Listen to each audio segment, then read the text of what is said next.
So I'm a member of the Climate Action Commission, and so is Ruth. This is our climate conversations series for the year. I'm really excited that we have Andy Whitman with us today. He's going to start off. Andy and I have been on a lot of different committees together during the course of our mutual careers.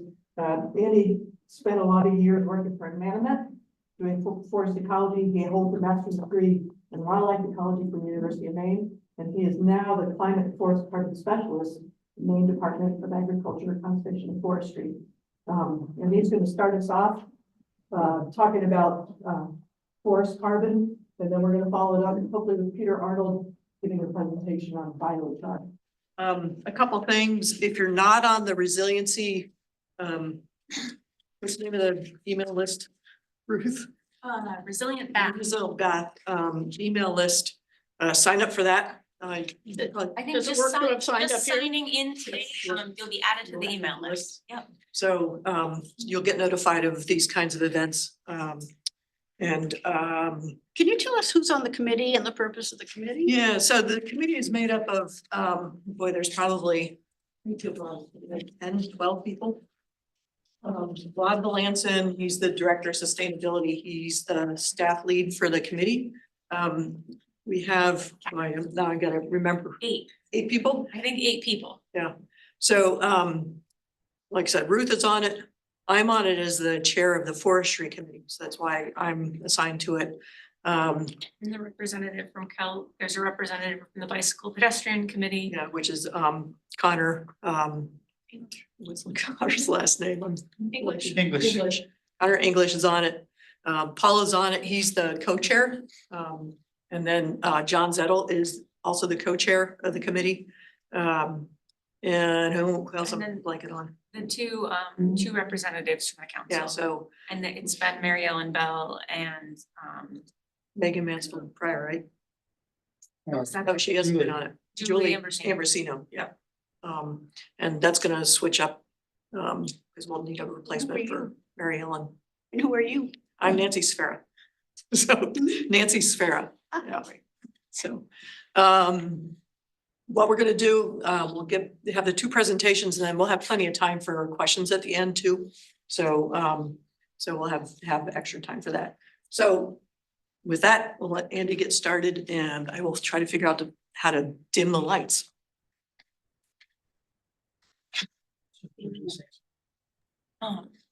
Thank you, Nancy. I would, my only regret is that I was disappointed to see that you retired from PNC, because I've, as Nancy alluded to, I've enjoyed a very collegial, very long standing professional relationship working with Nancy in different capacities, and I always just appreciate her perspective. But so, and for the audience overall, thank you for having me with you this evening. I'm sorry I can't be there in body, and just I'm in spirit, but it's nice to be talking to people in my hometown. I actually live in the south end of Bath, down by the plant home, and just because of other commitments wasn't able to make it tonight. But you may see me around town. By all means, buttonhole me if you have questions, or you can email me. My email address is on the screen, just andrew.whitman@maine.gov. If you have questions or just need to find more information, that's part of my role with the Maine Forest Service. So I want to start out a little bit with some good news, because climate change can be, information be kind of bleak, and the more sometimes the bleaker it can be. But I think it's important to recognize some positive points in this, one of humankind's greatest challenges that we'll probably face. And one of the good news aspects for living in Maine is that our forests sequester the carbon at the level is equivalent to about 91% of our emissions. Now, most of that carbon is owned by private landowners, so we can't really claim credit for that, but at least be thankful we live in a state where we have so much forest and it is sequestering and storing so much carbon. I'm not sure any other state can claim that And that's in part just because we're such a forested state, but also because we don't have a lot of people compared to other states.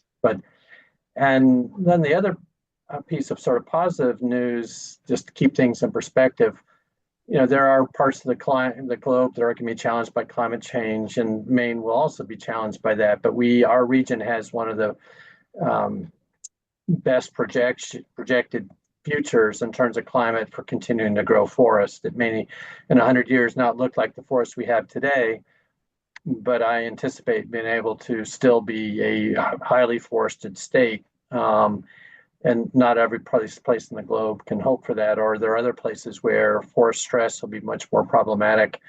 Witnessing, the fires that we see in the West that are both an artifact of history and lack of fire management, as well as a reflection of climate change. And the third thing, which for this group may sound kind of odd, or maybe even for some people tone deaf, but in Maine, we have the economic advantage of having markets for a lot of different kind of wood. Now, if you're really into conserving forests, you ask yourself, well, why is that important? But those markets allow us, even in conserved lands, if it's necessary, to do some kinds of activities to find economical ways to do that. That is, you can cut wood and sell it, and that can pay for, light treatments to accomplish things either for climate resilience or for other kinds of things that we like to do, like putting in trails for recreation.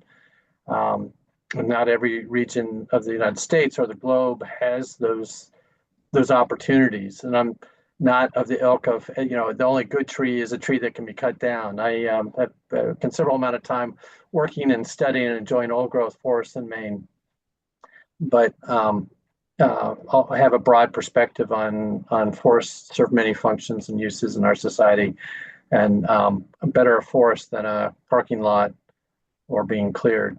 But anyways, so we do face different kinds of challenges, and I'll elaborate a little bit more on that. But overall, I'm going to be talking about nature-based climate solutions for home and woodland owners. I think appropriate for this audience.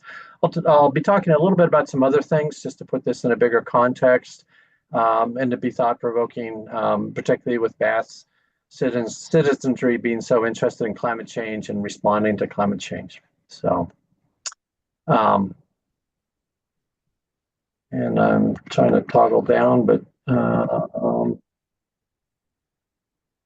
sorry, I think my screen is frozen. I'm trying to figure out what's going on here. Here we go. So I'll be talking a little bit about climate impacts. I'm not going to spend a lot of time on that because I could spend a whole day talking about climate impacts, what we're experiencing and what we might face in the future.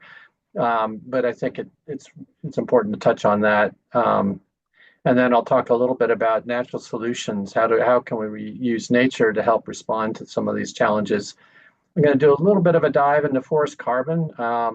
We have other kinds of habitats or land uses in the Bath area, but forest is predominantly what makes up Bath. So when we think about carbon and climate change mitigation, it's helpful to understand something about carbon ecology and how we can think about managing carbon. And by managing, I don't mean necessarily cutting anything, but just how do we get the best, mostest carbon, if that's one of your objectives.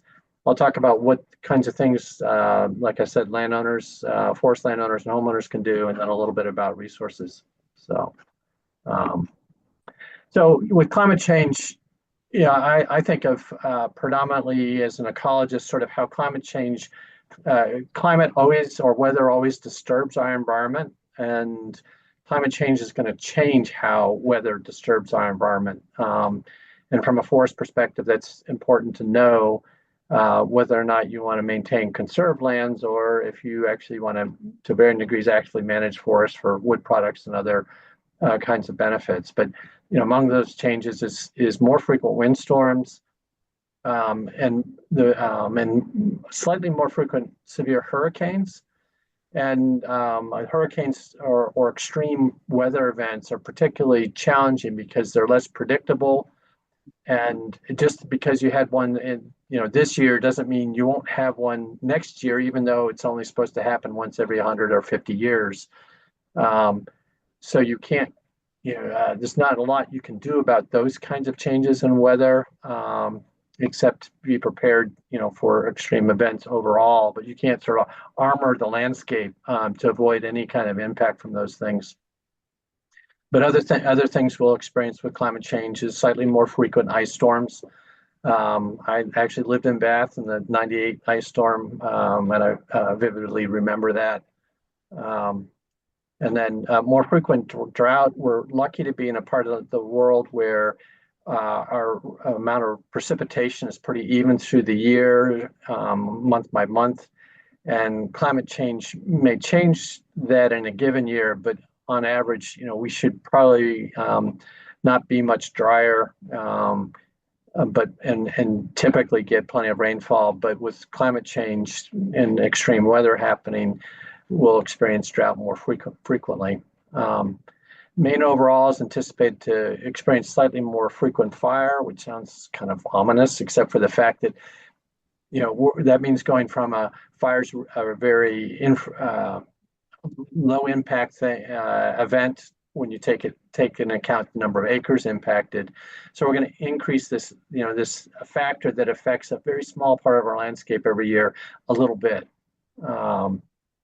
In this region, I think about it just because we have some fire adapted habitats that probably are more prone to fire, particularly when you put humans in the mix. Most of our fires in Maine are caused by humans, either accidentally or otherwise, or human activities. So I'm not deeply worried about in the mid-coast region, but more as an ecologist, I'm kind of curious to see how what happens. So that's something to consider. And then with climate change and the disturbance and impact and stress it causes on ecosystems, we have pests and pathogens that are anticipated to increase as well. Some may simply be an artifact of invasive species, not just plant species, but other kinds of species, and may ultimately have not a lot to do with weather, but some of these seem to be constrained by weather, and with climate change may perhaps be less constrained. So these are some of the things I think of when I think about trees and forests and climate change. It sounds bleakish because it's all in the negative direction, but most of this is not expected to become dramatically severe. And sometimes as I alluded to in the beginning of this conversation, sometimes change, nobody likes change, but we may experience less change in Maine than some other parts of the world, and that's something to be thankful for. Now, one of the things I think a lot about, just because I've been an ecologist, is nature-based solutions, or how can we work with nature to address the twin challenges of climate and greenhouse gas emissions, but then also the impacts of climate. How can we reduce our vulnerability to climate change? And there's significant opportunities for using nature-based solutions, both in terms of being an effective process from a human standpoint, but also that is using nature-based solutions to protect us from climate change, but also in terms of addressing how do we reduce or avoid emissions using nature-based solutions. And in the Bath area, I think of sort of some of these categories of habitats or habitat types and the opportunities they pose. So, all of our natural and semi-natural habitats, if conserved and well managed, and again, by managed, I don't mean necessarily cutting or changing things, but just keeping them in place, have sequester and store various degrees of carbon that is helpful in terms of mitigating climate change. But these nature-based solutions also contribute to the aesthetic value of our community and wildlife habitat, sort of categorically. And then certain habitats like urban forests can help mitigate temperature increases, so temperature control. And urban wetlands can also help in terms of managing extreme rainfall events that are coming with climate change and we're already experiencing, and help with managing stormwater. And then riparian wetlands and salt marshes Also can help with flood control, from storm surges and things like that, and shoreland erosion control. One thing we sort of lose sight of is sort of the carbon opportunity with these different habitats. And this is particularly important in Saginaw County because 20% of all our salt marshes in Maine are actually in our county. A lot of them are these linear strips, so they're not quite so obvious unless you spend a lot of time on the river. But these different ecosystems and within the state have a lot of carbon stored in them. Typically, when you talk about nature and carbon, you think of old growth forests as being sort of the penultimate. And here we have examples of two different kinds of forests, old growth forests in Maine that have, upwards to 2, sometimes even 3 times as much carbon as intensively managed forest stored in them. And then what we often forget about is the extensive peatlands we have in the state, and they potentially store a lot of carbon. More locally, we have all the salt marsh that I referred to, and salt marsh on a per acre basis can be as effective as old growth forest for storing carbon. And though an uncommon feature in our county, the Maine has these eelgrass beds as well. And we refer to these high carbon habitats, or you can refer to them as sort of irrecoverable carbon habitats, because it would take decades, probably a century or more, to once you've reduced or impacted the carbon in these habitats to get that carbon back. And so, these are habitats that we want to try and avoid disturbance or conversion to other habitats because they are so rich in carbon. So natural solutions really are, they won't solve all our problems, but they are an important consideration, both within Bath and Saginaw County and everywhere, actually, depending on what kinds of habitats you have available. So now I'm going to transition and talk a little bit about forest carbon, and just to help understand how we think about forest carbon or tree carbon, whether it be in our urban landscape or for forest landowners. And typically ecologists think of these 5 pools of carbon, places where you can concretely measure carbon in them and distinguish these different pools. There's the above ground portion, which live portion, which includes live trees, everything down to even the mosses and the little wildflowers that are growing in the forest. And with every tree, you have a considerable amount of sort of below ground live biomass in the form of roots.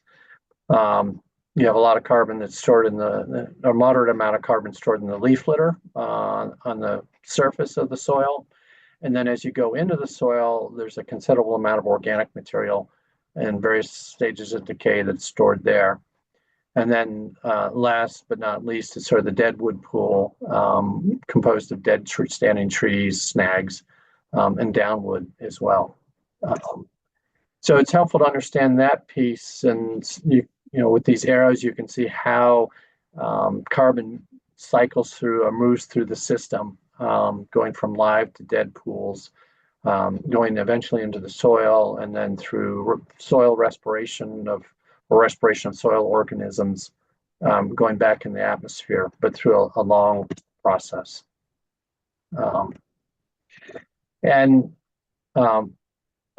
So I talked a little bit about pools to help explain this information, where you have 2 things when we think about forests and other ecosystems. We think about carbon storage, which is like the principal you have for your the principal in your savings account, the money you put in. And you can see for a forest, a lot of the storage is actually in the soil, and that's why habitat conversion is such an important issue when you're thinking about carbon and maintaining carbon in natural ecosystems. When you convert that forest, let's say, to a subdivision, not all, but a lot of that soil carbon is lost and is emitted because that soil gets exposed. It increases the rate of respiration and greenhouse gas emissions, but also, you had all this vegetation, all these trees and other kinds of vegetation that were sequestering carbon and then shedding leaves or branches or eventually dying, and that carbon going back in the soil. Well, when you convert that habitat, you don't have that sequestration process going on to the extent that it once was. And then the second area of greatest storage is in the live above ground biomass. And that's the piece we usually, it's so visible. It's so easy to see when you walk through a forest, that piece. And it's not a trivial piece, but it's helpful to remember, like, boy, there is a lot of carbon in that soil. So from a storage standpoint, and when you think about conserving carbon and avoiding habitat loss, it's really important to think of the storage component. But we also think a lot about the sequestration component, and you can see the pie chart looks completely different. The soil's not doing much sequestration.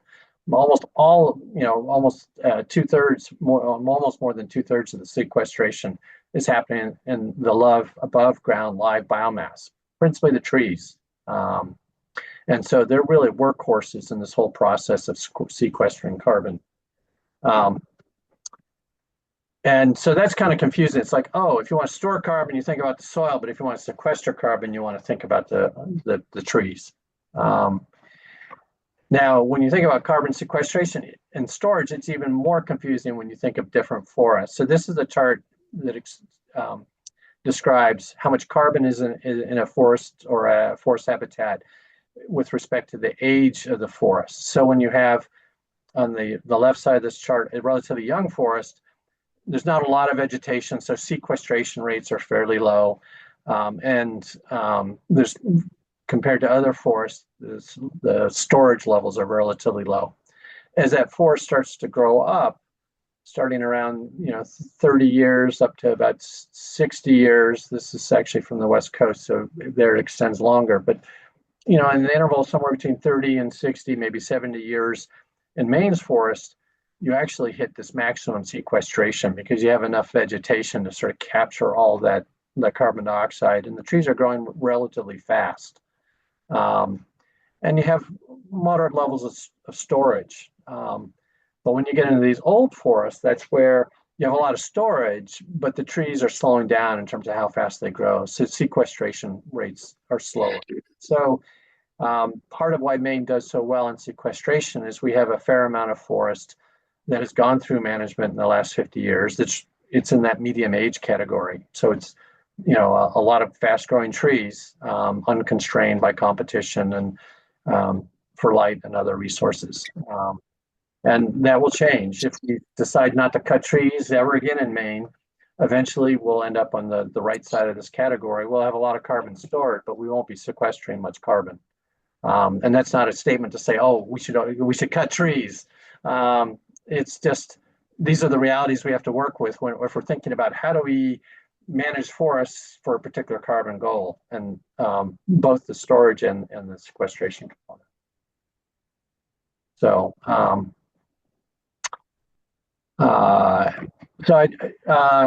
want to just talk briefly about forest carbon offsets because I get a lot of questions from small landowners about forest carbon offset programs. That's where a landowner gets paid money to change their practice in a way that means carbon sequestration increases. And then you sort of codify that behavior in how much carbon is actually sequestered.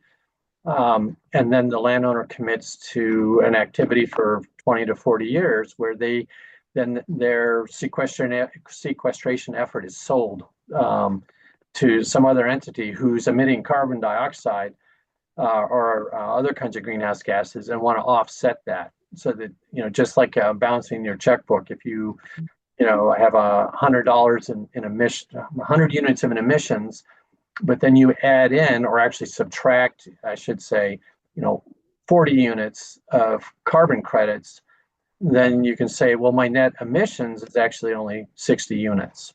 And so in Maine, we have these 3 forest carbon programs that are not run by the state of Maine. They're independent entities. 2 of them are nonprofit. One is a for-profit company who have forest carbon programs aimed at smaller landowners that have different options for how they manage their land and how long they're enrolled. And then how they compensate landowners varies, but it's typically on a per acre basis. So there's the Family Forest Carbon Program, Forest Carbon Works, and Finite Carbon has their core carbon program that involves a partner called Land Yield. And they're all active in Maine. They all have at least a couple to several thousand acres of small landowners enrolled. I say this not to promote these programs, or for that matter, not to, but we get asked questions about it. And so I raised this. And if you have further questions, I'm happy to take Maria's hand question. Actually, so I'm going to stop for a minute and see what our question's about.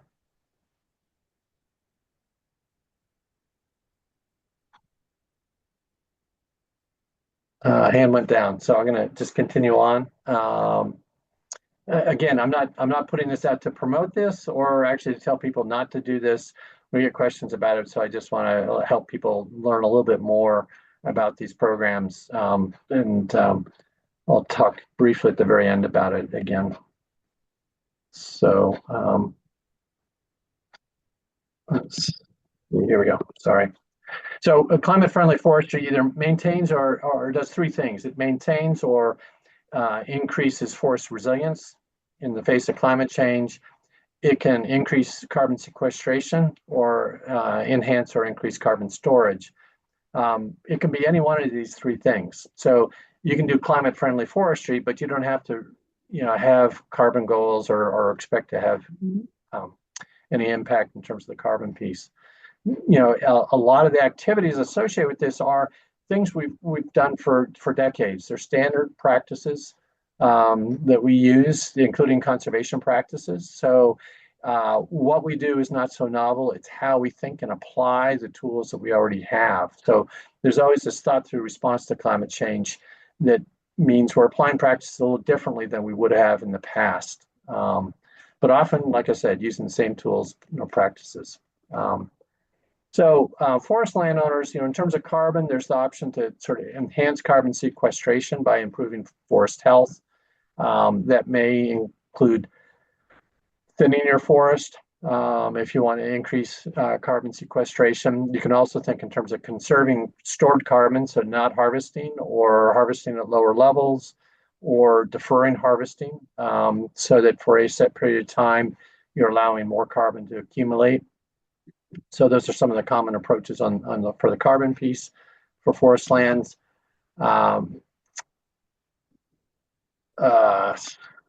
This should be actually not for carbon, but for adaptation or for forest resilience. So, we think of also in terms of you want your forest to be as healthy as possible, because with all these additional disturbances and stresses, a really healthy forest will be the most resilient to those kinds of things. So, thinking in terms of conserving soil health, particularly if there's logging going on to conserve and protect your soils, fostering tree health, that can be, again, it can be a practice through thinning, or in some cases, we have some problematic diseases coming through, like beech leaf disease. It may include different kinds of vegetation control.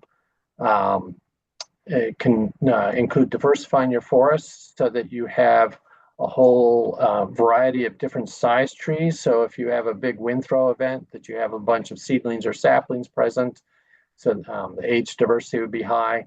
And with those seedlings and saplings, then the forest can recover quickly. It can also mean diversify in terms of species. If a pest comes through and it's impactful on one species, with a diverse array of tree species, then that forest will be more resilient to those kinds of impacts. And then I'll just briefly mention, preparing for future conditions. So, in some cases, we may be thinking about how we might do things like what people call assisted migration, planting tree species that are not typical to the site. So in this region, it could be as simple as, you have a hardwood forest that does not have red oak, and you may do things to either support or enhance red oak seedlings that are coming in, or you might go so far as to actually do some plantings, because that might make that forest more resistant and resilient to climate change. Some people are talking about moving species from outside of Maine, and I'm very cautious about how or people think or do that, simply because nursery stock in other states sometimes can carry pests and diseases that are not native to our state. And so you just don't want to, like, oh, I'll drive down to Connecticut or New Jersey and pick up some nursery stock. We had an episode this year where we had lantern fly introduced on some nursing stock that got caught in time, thankfully. But just something to be thoughtful of. And then for homeowners, I mean, you can talk about in terms of carbon sequestration of planting trees, especially, a variety of species, native species that are long-lived. You can think in terms of reducing lawn care, because as you reduce that lawn care, you can increase the amount of soil carbon stored in your on your lawn or garden area. And then finally, think about pruning for healthy trees as necessary. For carbon storage, we think in terms of protecting the trees that we have from damage in the soils, maintaining the forest that we have or the trees that we have, and potentially even reusing wood for firewood. But again, thinking in terms of moving pests and pathogens, please don't take your firewood or fuel wood that you cut from a dead tree or a dying tree on your property to your camp or some distant place where you're camping and having fires. And then for homeowners, for resilience, you can think of conserving soil health by protecting soils and minimizing chemical inputs, fostering tree health by pruning and protecting trees from damage. Again, diversifying, just like in a forest, diversifying the trees that you have, both in terms of age and species, so that the set of trees you have can recover quickly after heavy disturbance. Limiting forest threats that I've already talked about, invasive plant species, pests and diseases. And in our community, we have problems with deer browse. And then finally, homeowners can think about preparing for future conditions by planting species that might be better, they'll work today, but are particularly projected to be suited in the future.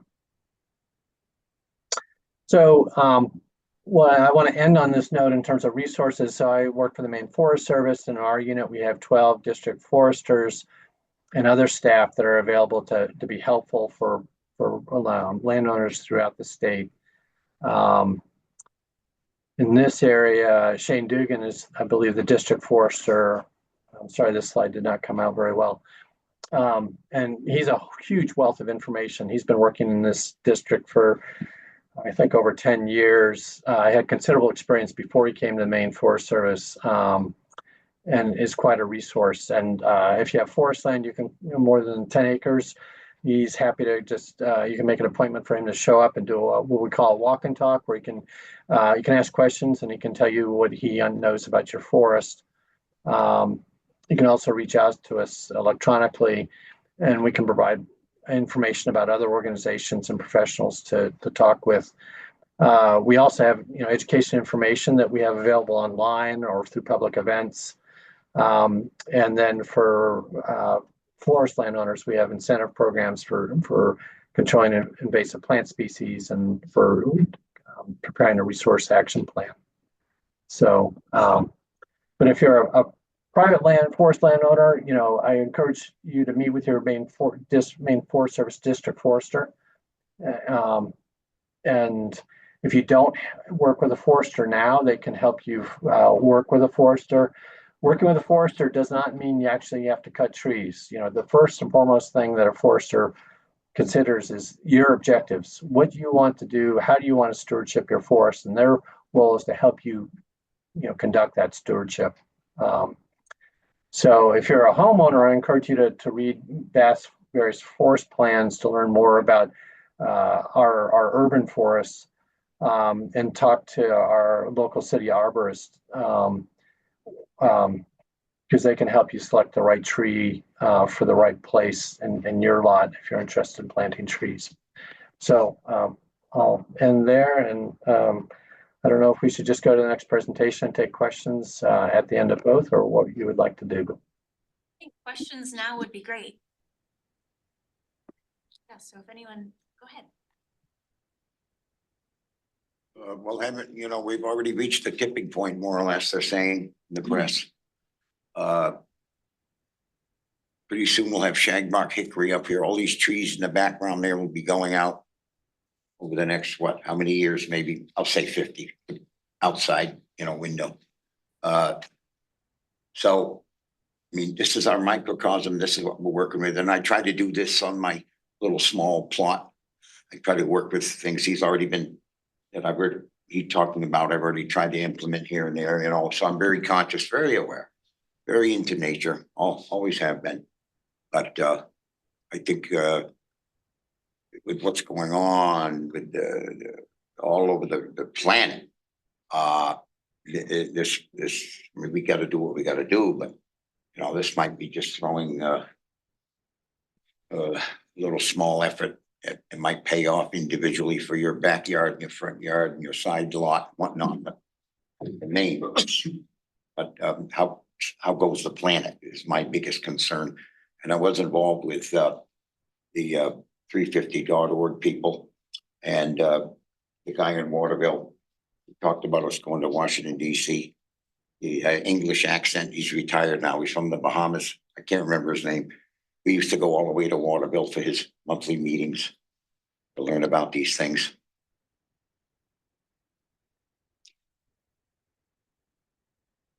Yeah, I I would add that some of these small activities, in and of solitarily will not create solutions, but collectively will. And part of it is these small activities are, in essence, experiments. We do not have a perfect solution, at least from the adaptation standpoint. The mitigation is a challenging political issue. But what I appreciate is, people like yourself doing these small activities that are, in effect, experiments, but they help us, you learn from those, but your neighbors and other people can learn to figure out, like, in 5, 10, 15 years, is this working? And if it is, then why is that? And if it's not, then also why is that? So we can have a better idea of, like, how do we do this thing called climate change that is has so much uncertainty. So I really appreciate you making that effort to participate in your own small way, but non-trivial, to helping us figure this out. So you've spoken about planting trees. We live in Bath. What kind of trees would you recommend?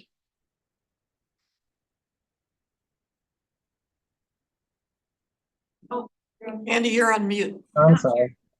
So we have hickory in the north end of town. So I think of that's a species to consider. I mean, the first thing to actually think of is just which site conditions. So not all trees grow on all sites. So, but in terms of, on well-drained soils, good to excellent soils, I think of, species like hickory, or for that matter, red oak. I think,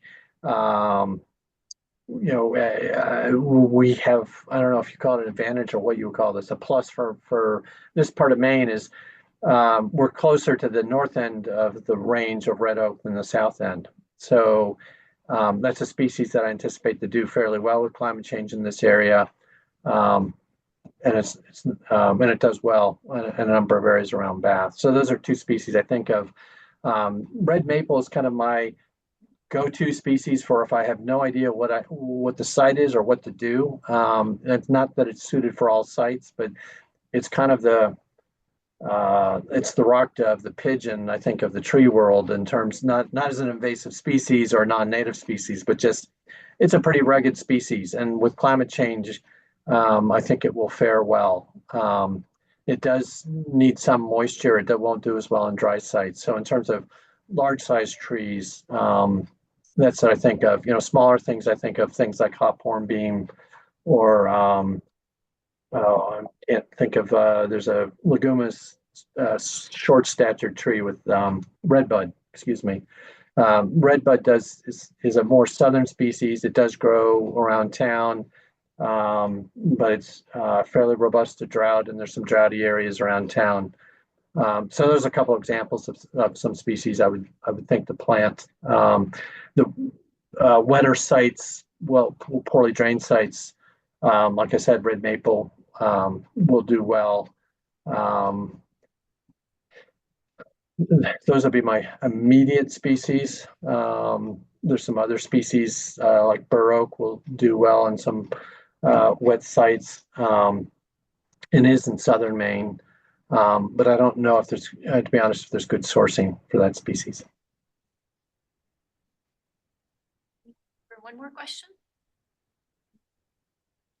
This is like really tactical, but you mentioned contacting the Bass City arborist. Did you say how the best way to get in touch? Like if we have questions about like what's good, right, for our property? Yeah, I don't have his contact information. What I can, Oh, gotcha, okay. I yeah, was we'll just be on the city looking. website. We'll find it, yeah. I'll show you where it is. Thank You you. know, the Been website's great. hard to find. Thanks. Sounds good. And yeah, do you wanna, I just was curious as to the rationale behind suggesting only deciduous trees rather than any conifers or evergreen trees.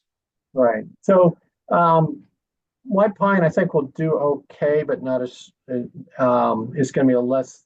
I think hard to predict how well it will do. I don't think it will do badly.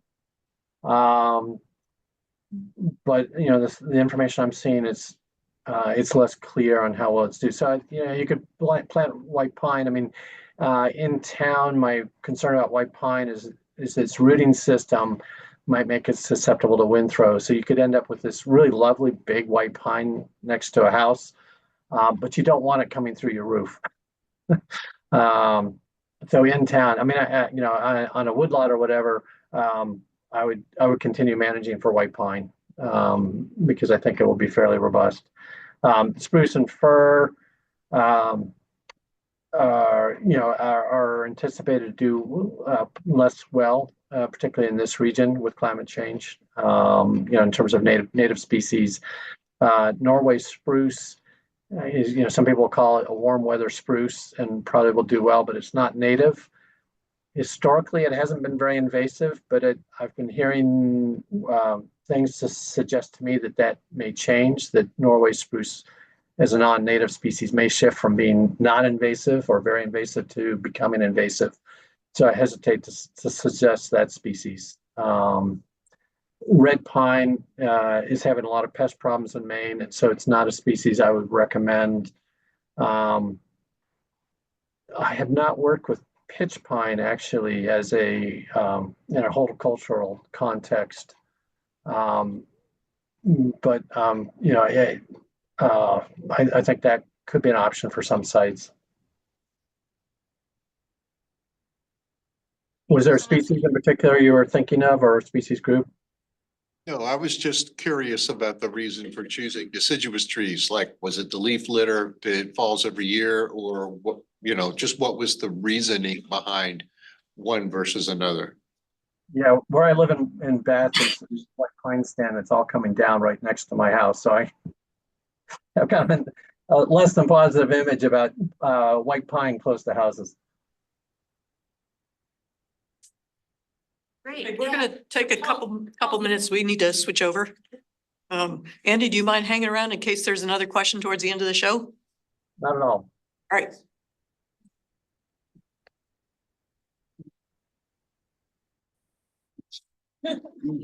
So many. No. Yeah. Turn the lights on. Yeah. That's enough.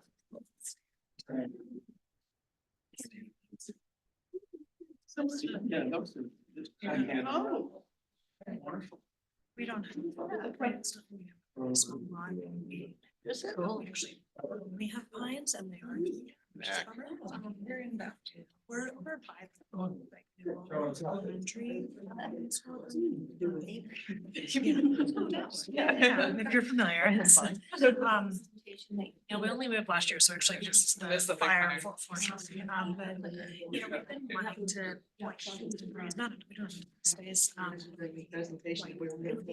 Just Was I here for it? I mean, I can like. Yes. Part of it, but so we haven't. been sure. Peter. So I apologize for being late. Trying to get it to come. Yeah. that's what so this is Peter Arnold who's going to be speaking to us next. I'm Paul Burke. I'm on the Climate Action Commission.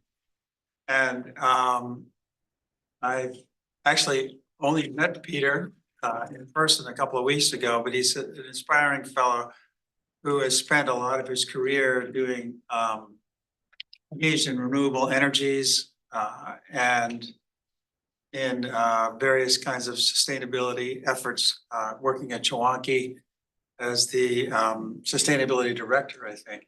And actually, after we met, I went and watched a TEDx talk that Peter told me about that he'd given back in 2011, which was quite enjoyable. And Peter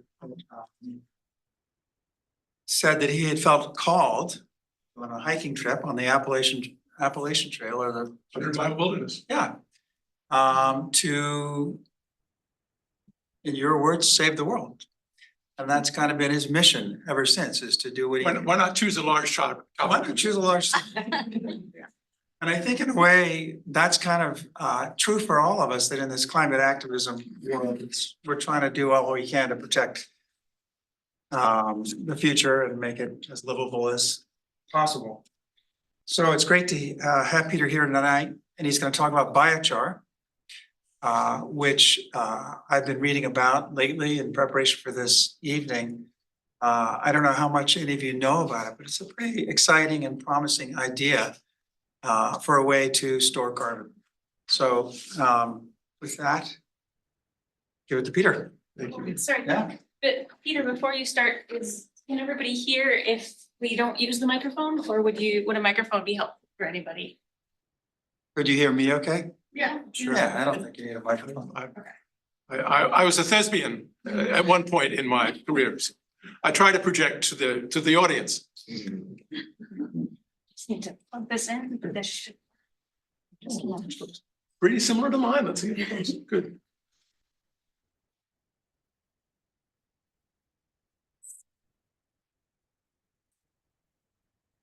point it, oh, the computer.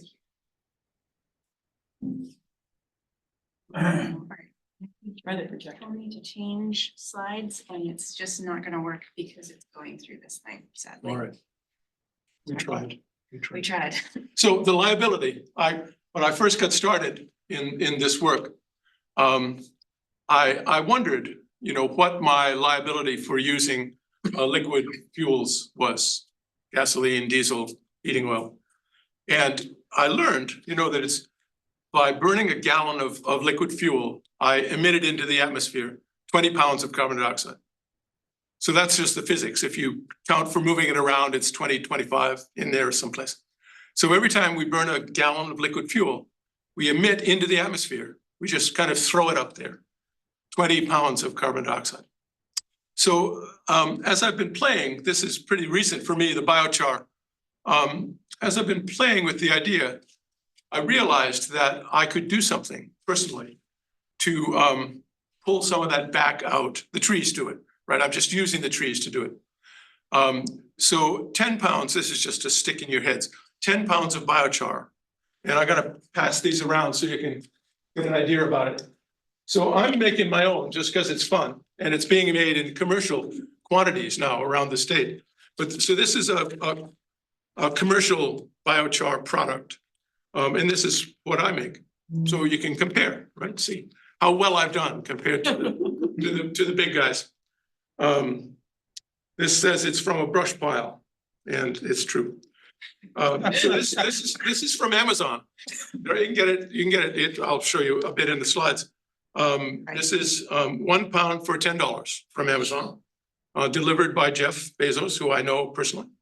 And this is mine. So I'm just going to pass them around so you can look at them. What I didn't bring in was the show and tell. 1 gallon of liquid gives you 20 pounds of carbon dioxide. It's hard to get your head around that, but it's true. So if you rummage around in there, you'll have to find carbon on the way. Yeah.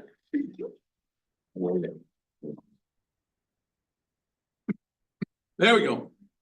This is kind of how I got started with biochar. We were spending winters in British Columbia on a little island. And I traded my rent for making compost with biochar in it. My landlord said, you know, I want this specific kind of compost. I want, you know, greens and browns and biochar and rock dust. You know, I want all of that stuff in my compost. Maybe some of you have done that.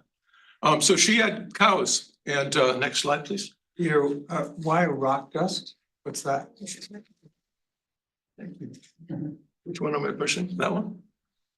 Yes, good. Rock dust, it's like, you know, when the glaciers came down, Yeah. they ground everything up and made rock dust. And it's a mineral supplement. You can put it right in your compost. I can. Right, and it makes great compost. So,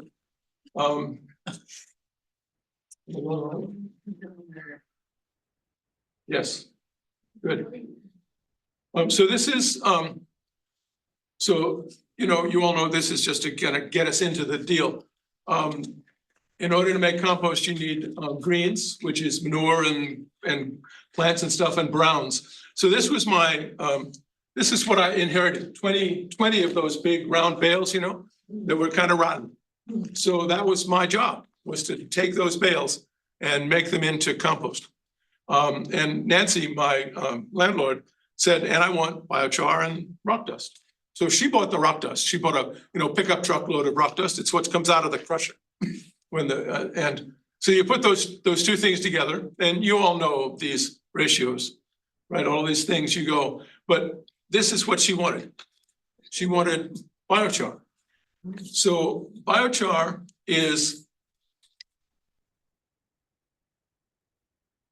it's basically charcoal, only so a name, you know, names count. So charcoal is designed to be burned. Biochar is designed to not be burned. You want biochar to stay around, and it will if you leave it for 10,000 years. It is very inert. So it's just the same thing, basically. Charcoal and biochar, same thing, but we burn charcoal to cook whatever, tofu. And we use the biochar to stay around. So it's a relatively high temperature, but if you go as far as ash, you've missed it, right? All of that carbon has been released into the atmosphere again, right? So the ash is good. You can put that in the compost too, or spread it around, but you don't want to get to ash. And pyrolysis is a great word. You should use it, you know, when you're just talking in the coffee shop. So it's not briquettes, but you know, you can buy fancy charcoal in a supermarket from, you know, sustainably harvested maple by indigenous people. You know, you can get fancy stuff, and that's okay. It would work. But this is interesting. The biochar is more porous because it has a larger surface area.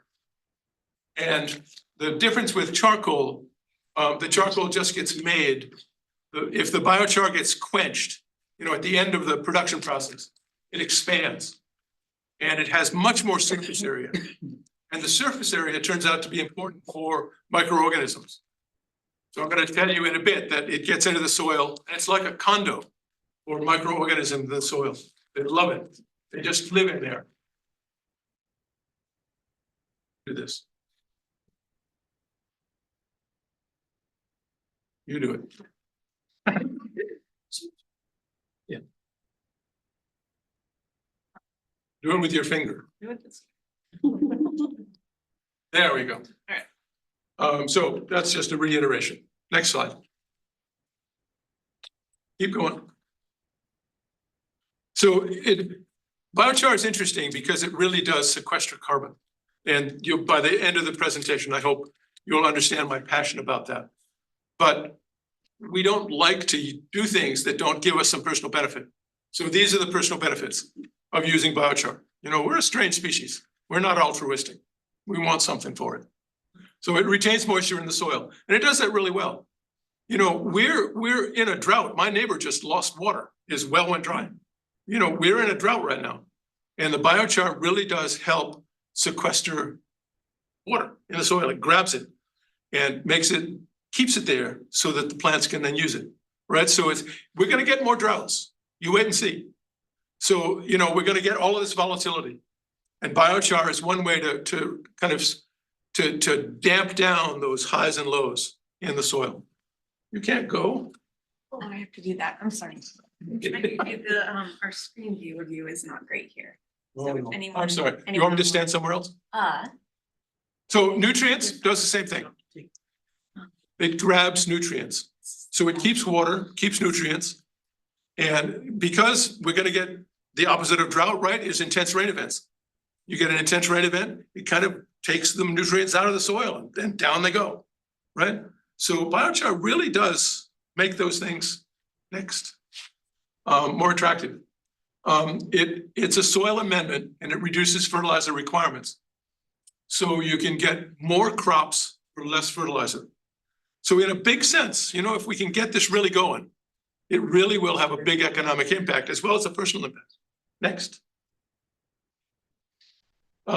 Enhances crop yield 20 to 30%. So, in an agricultural sense, that's a big deal. That's a big numbers for improving crop yield, but it does it in your garden too, right? You'll have 30% more peas. That's valuable. Go. Next, please. It definitely improves the soil structure. It's neat. If you go down underground, you'll know, you can feel it. But all the little buggies and everything, it really does. The plants like it because it makes better soil, better quality soil. Yes, go. This is pretty fascinating to me right now. And when you do in PFAS remediation Maine, you'll get a bunch of work. They're doing a bunch of work on it right now. And it's a big problem for us. So biochar may well be, the research isn't complete, but biochar may well be a remediation technique for soils, fields, farms that have been PFAS contaminated, right? I think it's going to be a big deal. And I think it can help because we, the people, are buying those farms that we spread biosolids on 20 years ago. We're buying them because they're trash, and this may really help. The idea is that the biochar will grab the PFAS and not let the grass have it. So then, the grass grows and the cows eat it and the PFAS doesn't get into the cows. So that's the remediation method that we think is going to work. But it isn't finished yet, but we're close. Go. And this is a big deal. It is very stable. It just doesn't change very much. So when we make it and put it in our gardens, it's great, but we could also just throw it over the bank. It doesn't matter. It's very stable. We could use it under road beds, or build foundations and put it in concrete, or do anything. It's just very, very stable and inert. One more. And when you really get into this, as excited as I am, it's old, right? That's 2,500 years ago. In the Amazon, they used, remember the soils in a tropical rainforest are terrible. Things in the canopy, right? So the soils are terrible. So they used biochar and other things, the compost, the outhouse pit, and used pottery and stuff. And they put it all together and they put it in their soil, and they were able to handle a lot more people. So that at one point, the Amazon had a lot more people than it currently does. But the stuff is still there. The biochar is still in the soil. It's just to let you know it lasts a long time. Go ahead. Go. So where do you get it? You can definitely buy it. So I passed that bag around. And I'll give you some other ways to get it in a second. Oh, here it is. I like Fedco. Anybody know Fedco? Yeah. So look in the, in the back there, in the soil, in the amendment stuff. You can get it by I think 60-pound bag, or you can get a pallet. So I'm all in favor of you getting a pallet and kind of distributing it. Everyone buys a couple bags and you got it. But it's also available it's around, but it's not yet in the garden centers. right? We haven't kind of wrapped ourselves around biochar yet. And a company, forget its name, there are 2 biochar companies in Maine. One of them is making soil amendments. So you can get a bag that has, you know, compost in it and biochar in it. So it's all ready, right? Okay. So Standard Biocarbon is one of our new companies. We, the people, put a lot of money into that company, as did the feds, but it's up and running. They're making biochar. And if you call them up, they'll give you a cubic yard, you know, they'll deliver it to your backyard. Cubic yard, that's their parcel size. How much do they charge for that? You know, last time I looked, it was $400. You pay delivery. So that's what that one is. Go ahead.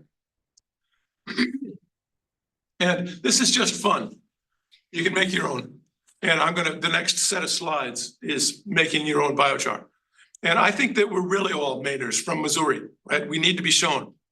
So being able to do it, you know, on your own is really a big deal. And I brought some cans along. I'll show you these. This is a high quality reactor, right? That you can use for yourself. And the tomato cans. Go ahead. So yes, next. So think about how you're going to do it. This is all just fun, you know, show and tell. Go ahead.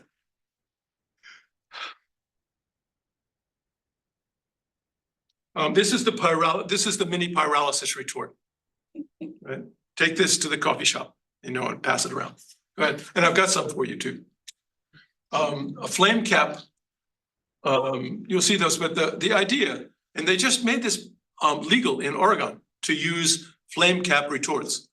So you use a piece of equipment that brings the flames up like that. So it's oxygen deprived because you need to exclude the oxygen in order to get the biochar. Go ahead. And then there's a large pyrolysis retort, which you'll see in the slides. Go ahead. So gathering woody materials, I cut and use my own firewood. You know, so you cut the tree up and you get all of these branches and leaves and sticks and twigs at the end. So that's what I use to make my biochar. And when you look in that bag of the stuff that I made, right, it's all pretty small because that's the size of the material that I'm using. The smaller material. I burn the big stuff. I do other things with the other stuff. But for urban people, this is my fantasy anyway. Help me with this if I don't get it right. If you have trees in your yard, right, the trees just shed stuff. So you've got all this stuff, right? And you can make biochar out of that. I'll show you how to do that. So you can make your own biochar, put it in your garden or throw it over the bank. Doesn't matter, it'll just stay around. And so that's the deal, gathering woody material. And I'm gonna make a proposition to you as a Bath group that you've got a stump dump, right? People take woody material somewhere and give it to them, right? I'm gonna propose that you make biochar out of that stuff. Keep going. And you know, this is burning. We're gonna burn stuff. So safe location, obviously. Go ahead. So this is the little one, right? Here. What you do is put woody stuff in it, right? You can use wood chips. Wood chips, if you have them, or get them from someplace. You know, the line crews that after the big storm, the line crews come around and pick up the trees and grind them up and, you know, go out and wave them down and say, put it right here. Right? So you have your own chips or sticks or walnut hulls, whatever you got. And when you get done, this is what you got. You can do charcoal drawings as well as Rembrandt. You can put grapes in there, you know, or hickory or whatever you want. The advantages are that it's cheap, right? The equipment is inexpensive, and there's a little hole in the top here. So keep going. The heat capture part I want to look at next. We've got a number of people now. I'm from the Wiscasset Garden Club, and you know, I've talked to that group about this, and there are a bunch of them doing it now. And it mounds up because they have a wood stove. So you take this thing and you throw it in your wood stove. It's a relatively small yield, but if you do it every day, you know, you'll get a lot after a little while. It's pretty cool. Go ahead. Oh, and there it is. Right, so you just put the stuff in there and throw it in your wood stove. You can do it in a bar, you know, in a fire pit or whatever, but you need an external heat source to make this go. And I don't think you can quite see it, but there's a little hole in the top here. So the volatile gases are coming out and they're being burned in your wood stove. So you get the heat value and you get the biochar. So that's a mini part of what could happen at a larger scale. It's fun to do. And you know, so in the morning, when you're ready to start a new fire, you just take this out, dump the biochar out, pack it again, put it, throw it in, right? Or 2 or 3 of them, whatever you get. Go ahead. So this is the next level up. This is the ubiquitous 55-gallon drum. And this is excuse me, me in Canada doing this. I was just learning how to do it. And all of the forest around me in Canada was second growth. So filled with dead pieces like this, you know, they didn't make it. All the trees around them won and they didn't. So I had this available. It's not what I would suggest now, but it was what I was using then. So that's what the picture is. So it's just a barrel with the sides rolled up. So you get that flame cap. That's the idea, right? The curved sides bring the flame around so that it excludes the oxygen. So you just keep throwing stuff in. And the biochar builds up from the bottom because it's excluded. The oxygen is excluded down there. And you know, when it's got the depth that you want, you need to quench. Go ahead.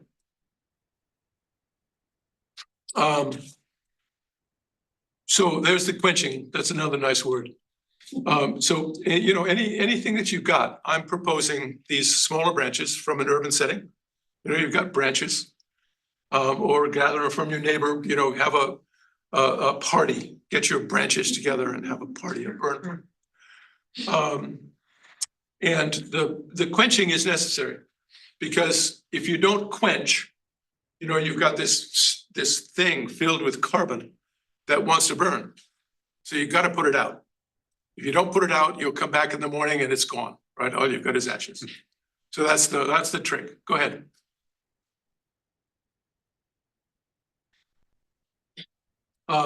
You know, if there's no snow on the ground, which is when I like to do it, you need to be around because it's an open fire.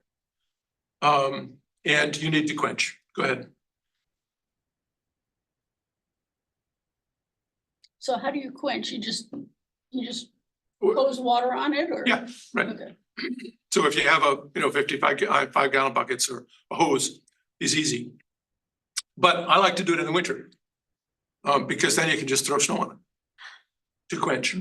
So when I went to heat pumps from fuel oil, I had the tank left. So I said, wow, I bet I can do that. So I cut it, right? So that's my larger unit. And so this is, you know, that's my module, the tops of the trees that aren't firewood. And you just start throwing them in there. Might have to, you know, use loppers to make them the right length or whatever, get them to go. And you just keep throwing it in. So we just did one locally and we got 15 5-gallon pails, 15 of these. Wow. From that burn. Right, so that's one of this full is about 10 pounds. 10 pounds of biochar gets you off the hook for burning 1 gallon of liquid fuel. Right, so you really can, you know, start to pull that stuff out of the atmosphere and make a difference. Right, we really can do that individually. That's the fun part for me. So I have that thing and can move it to your house. You call me up, say, Peter, bring that over. We're gonna do a community burn. We're on. Okay, go ahead. There's the quench, right? Just throw the snow on.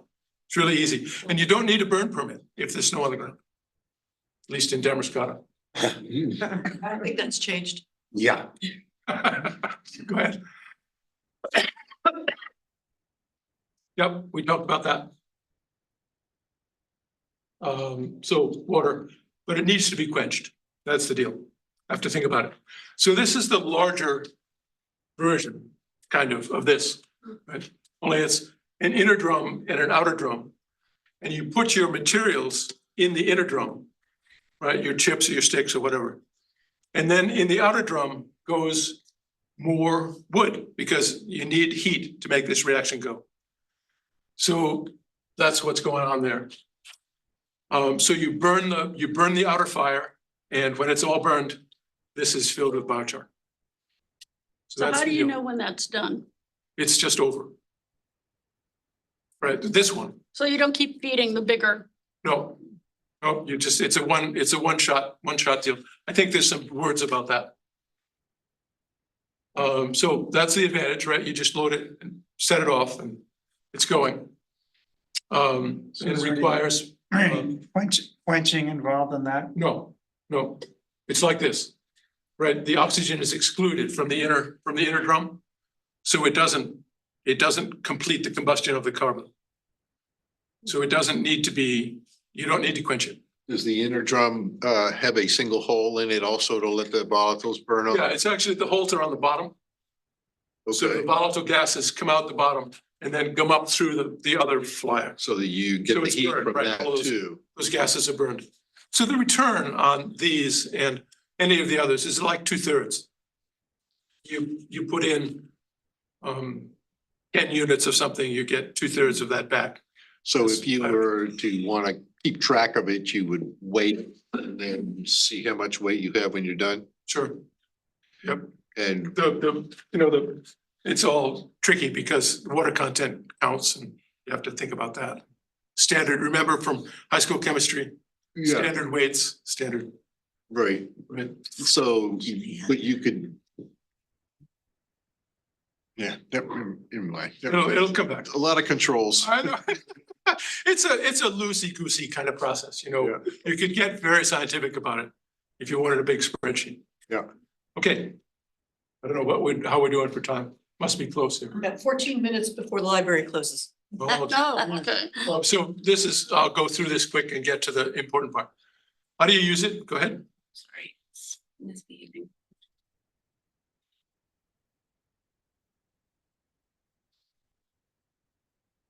If I pray over it, does it help? Oh, my goodness. Let's see, what can I tell you? There you go. So I just add it to you can add it to your soil.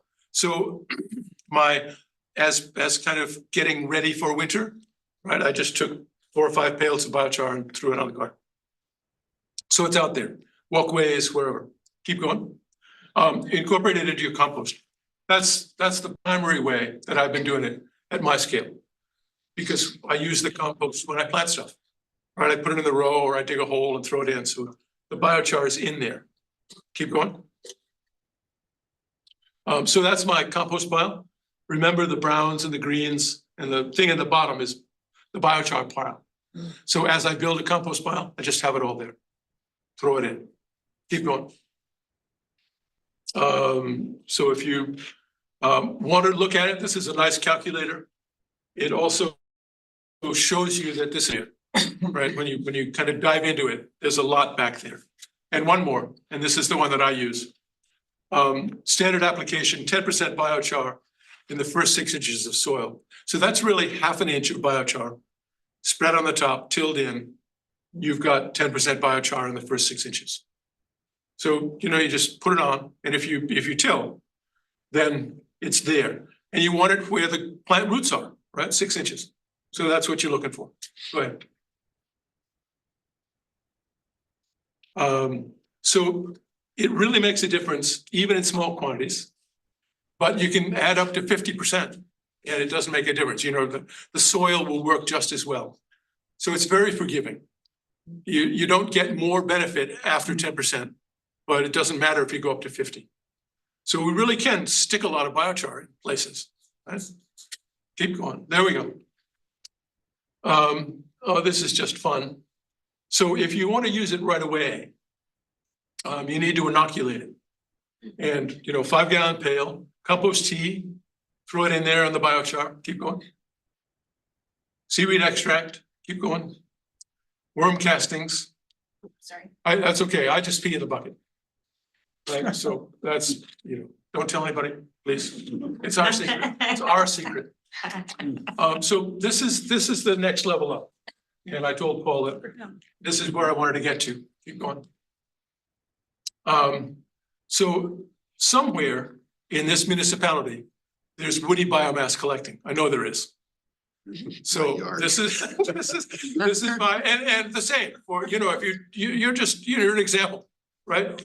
My transfer station collects brush and stuff. It's down over the bank somewhere.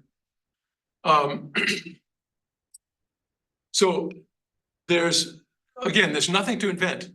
This is already invented. You could just buy it. You just get Rod to write a check, or whoever writes a check in Bath. And this thing makes biochar and makes electricity. It's a batch method, right? So you fill it up, it does its thing. It makes electricity, pushes it out onto the grid. After you get CMP to agree to it, and you get biochar at the end, right? And get Rod to write a grant and, get one of these things and put it down at the stump dump. No, I saw that glance. But that's the thing to get, there's nothing to invent here. Well, it's an adaptation. We need to adopt it. Okay. Electricity, biochar. That's what this thing does. And it does it, they make a couple different sizes, but you really do get electricity out of one end and biochar at the other. Keep going. So we've got that company, and there's a second one now in Maine. This is them. Right? They've got a great website, look them up. So they're using, they're associated with a sawmill. What does a sawmill make? Lumber and chips and stuff, right? Sawdust. They're using the sawdust. So that's their rather than think about this. My understanding is that the sawdust pile is mostly going to liberate its CO2 again. Right? It's going to rot, and the CO2 is going to go back into the atmosphere. If you make the biochar out of it, it won't. Right? We've grabbed it. We're holding it down. We're making a difference. Same thing when the tree falls in the forest. Right? A little bit of it will get into the soil and into the humus, but the majority of it will be liberated again into the atmosphere. So this is a way, because Maine does trees. We do trees. We have this service from the trees of grabbing carbon dioxide, putting it into material that we can then make biochar out of. And we can do other things. Keep going. Right? This company can make 100,000 tons a year. They're having trouble because they're having marketing problems. Not enough of us know about this. Right? It's not in the garden centers. So we can make a difference and develop this market, biochar. I think those farms that we contaminated 20 years ago with biosolids, with sludge, that's going to be a pretty big market. Okay. So heat, that's the other thing. Go ahead. So I want to push this idea. I'm enamored by this company, Peregrine Technologies. They're in Wisconsin, right? So a local company. And David, who's the major mover and shaker down there, started out by making a better turbine. He's got, you can see it, oh, there it is up there. That little S, CO2, that's critical CO2. And he's using that in the turbine instead of steam. And he's got a turbine that makes a third more electricity per unit of effort going into it. It's a better turbine. So he's doing that. CO2 enabled biomass. This is a combined heat and power system capable of producing 1 megawatt of electricity. And he's also doing energy storage, and he's making biochar. So what that translates into is more ways for the business plan to look good, right? And he can do it, and it's a local company. So my thing here says repower Wiscasset. Right? When Maine Yankee shut down, remember Maine Yankee? Right? Very few people even know where the high level nuclear waste is stored anymore, but it's there. So when they shut down, Wiscasset bought 300 acres from the decommissioning nuclear power plant. And we started out wanting to have Wiscasset make an energy park. And we would do generation, right? Because we need electricity, right? We're electrifying everything. So we need electricity, more electricity on the grid. So the idea has morphed into a community. So 150, 200 houses. And so we've morphed. We want to have those houses be on a microgrid, right? So that when the big storm comes and the tree falls on the line and the power goes out for the rest of the community, they've got power. Because they got a microgrid. And the generation is done with biomass, making biochar and electricity. And Peregrine also does thermal storage. So there's a lot of ways to do storage, not a lot of ways. We use lithium ion batteries, You have 1 minute. big batteries. Okay. That's it. I think that's the end of the projection. So think about Peregrine. So Peter, biochar is carbon. Is that correct? Ask your question, Eagle. Is biochar carbon? Yes. So what's Biochar, it's 80%. what's the difference between biochar and coal?